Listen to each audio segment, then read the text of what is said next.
VD. Satheesan കുറച്ചുകൂടെ strict ആയിട്ടുള്ള ഒരു ടാസ്ക് മാസ്റ്ററാണ് എന്ന് പറഞ്ഞാൽ അദ്ദേഹം കുറച്ച് സ്ട്രോങ് ആയിട്ട് നിൽക്കും. കാരണം അദ്ദേഹത്തിന് റിസൾട്ട് വേണം. ആ റിസൾട്ട് ഉണ്ടാക്കാൻ കഴിയാത്ത ആളുകളെ അദ്ദേഹം കുറച്ച് രൂക്ഷമായിട്ടൊക്കെ വിമർശിക്കും, ചിലപ്പോൾ കുറച്ച് റഫായിട്ട് പെരുമാറും.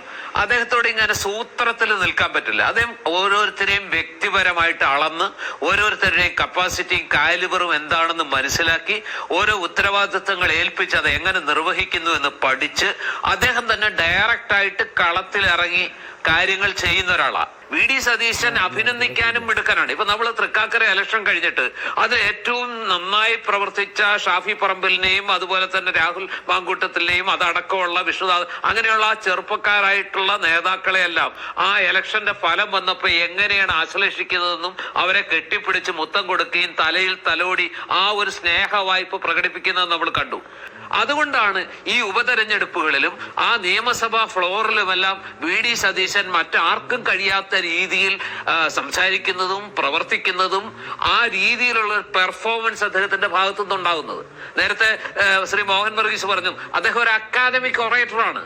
വെറുതെ രാഷ്ട്രീയം മാത്രമല്ല പറയുന്നത്. അദ്ദേഹം സാഹിത്യം പറയും, സംസ്കാരം പറയും, മതം പറയും, ഏത് വിഷയത്തെക്കുറിച്ചും അദ്ദേഹം വായിച്ച പുസ്തകങ്ങളുടെ ഒരു വൈവിധ്യം, അതൊക്കെ അവതരിപ്പിക്കുന്ന ഒരു രീതി, ഒരു ആഴം, പരപ്പ്, അതിന്റെ ഒരു സമഗ്രത, ഇതൊക്കെ ഈ പാർട്ടിക്ക് പുറത്തുള്ള ഒരുപാട് ആളുകളെ ആകർഷിക്കുന്നുണ്ട്.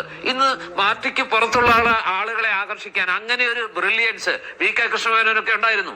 അതുപോലെ അങ്ങനെയുള്ള ആ ഒരു ഇപ്പൊ ശശി തരൂരിന് ഒരു പരിധി വരെ ഉണ്ട്. അത് വിട്ടു കഴിഞ്ഞാൽ പിന്നെ ആർക്കുണ്ട്?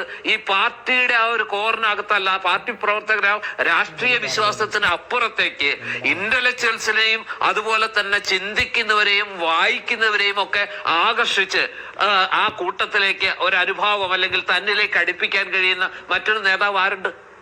ഇത് പറയുമ്പോൾ ഞാൻ വി.ഡി. സതീശന് വക്കാലത്ത് പിടിക്കാന്നല്ല.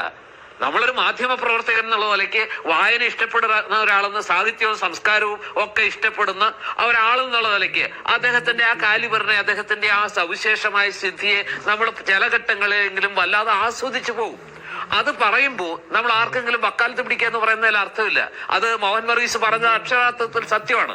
ഇത് തന്നെയാണ് മതങ്ങള്, കത്തോലിക്ക അല്ലെങ്കിൽ ക്രിസ്തീയ സഭകള് പല ഇതിലും അദ്ദേഹത്തെ വിളിക്കുന്നത്. അതിനകത്ത് മെത്രാപ്പോലീത്തമാർക്കോ പിതാക്കന്മാർക്കോ കഴിയാത്ത എത്രയോ മനോഹരമായിട്ടാണ് അദ്ദേഹം ഈ ബൈബിളിനെയൊക്കെ ക്രൈസ്തവ ദർശനത്തെയും വിമോചന ദൈവശാസ്ത്രത്തെയൊക്കെ ഉൾക്കൊണ്ട് സംസാരിക്കുന്നത്. അങ്ങനെ ആർക്ക് സംസാരിക്കാൻ കഴിയും?